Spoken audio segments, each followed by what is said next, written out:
Maître Emonet, ce matin, on évoque avec vous un sujet sensible qui cet été encore a suscité pas mal de polémiques, la modification de la loi littorale. Alors d'abord, c'est un sujet important dans une région comme la nôtre, on imagine bien sûr.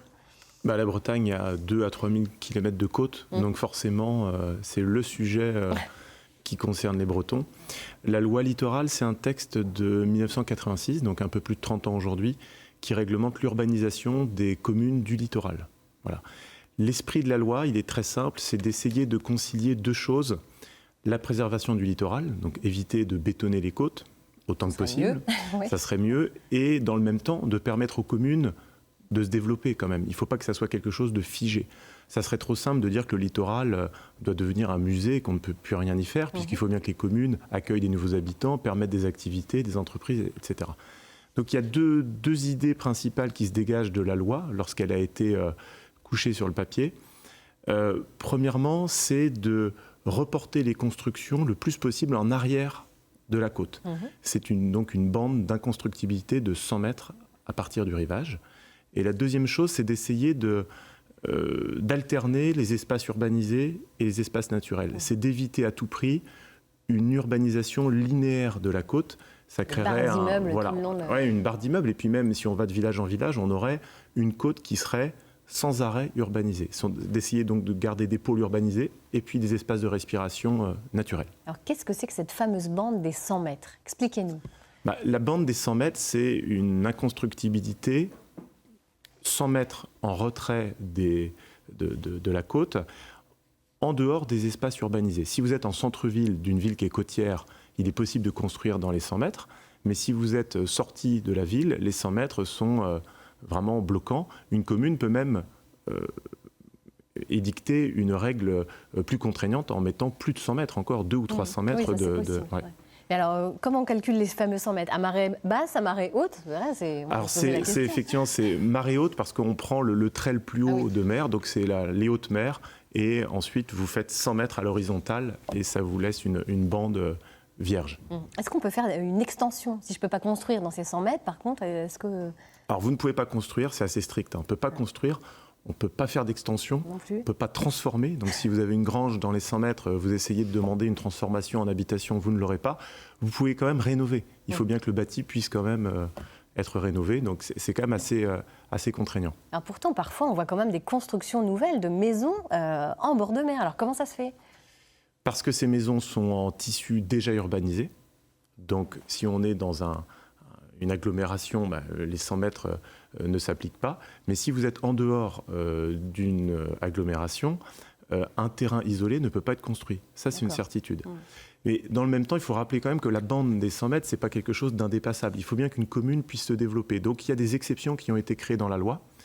Vous avez la possibilité de créer, par exemple, des bâtiments à usage du public. Si vous avez un poste de secours qui doit être créé en bord de mer, il faut bien l'accepter.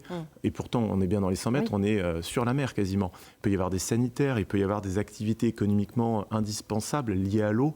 On pense à l'agriculture, il peut y avoir des fermes aquacoles. Donc beaucoup de choses peuvent se développer, mais il faut qu'elles soient dans l'intérêt collectif. Quelqu'un qui veut déposer un permis de construire pour créer juste un restaurant en bord de mer parce qu'il trouve la parcelle magnifique, il ne l'aura pas, tout simplement parce qu'il n'est pas dans la bonne zone.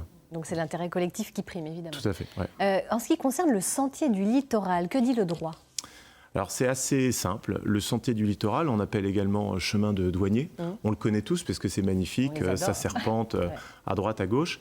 Il dit une chose très simple, la loi dit une chose très simple. Un passage de 3 mètres doit être concédé par tous les propriétaires qui sont riverains du trait de côte de la mer. Donc il doit y avoir un sentier qui se crée et ils doivent laisser le passage sur cette largeur de 3 mètres, un passage qui est uniquement à usage de piétons. Parce que sinon c'est sans fin. Il y aurait les vélos, après il y aurait des choses à moteur, après on s'en sort plus. Donc c'est uniquement pour marcher. Alors certains propriétaires ne sont pas concernés. Expliquez-nous ça. Oui, on a tous connu, on connaît tous des endroits où, en se promenant en bord de mer, on se retrouve bloqué. C'est-à-dire qu'à un moment, on arrive et puis il y a un mur, il y a une maison. Et il faut contourner. Voilà. Et pourtant, on se dit, mais il y a cette histoire de sentier littoral. Alors, qui a raison, en fait, dans tout ça? La loi, elle est assez simple. Si on veut, disons qu'elle a prévu un petit peu les choses. Il y a une date de bascule qui s'est créée au moment où cette idée de sentier littoral a été réglementée, c'est 1976. En 1976, il a été décidé que toutes les maisons qui étaient déjà implantées en 1976, si elles étaient à moins de 15 mètres du rivage, on ne pouvait pas passer devant, parce qu'on était trop près de la maison, et donc on leur imposait une servitude qui était trop contraignante. Donc, on fait le tour. Également les maisons de 1976, qui sont parfois plus éloignées de la côte, mais qui ont un mur d'enceinte. Si elles sont, ces maisons closes de murs, le mur peut être bloquant, puisqu'il était là également avant 1976. Donc on doit faire le tour, comme on le voit parfois, on marche, et puis on fait une encoche et on fait tout le tour.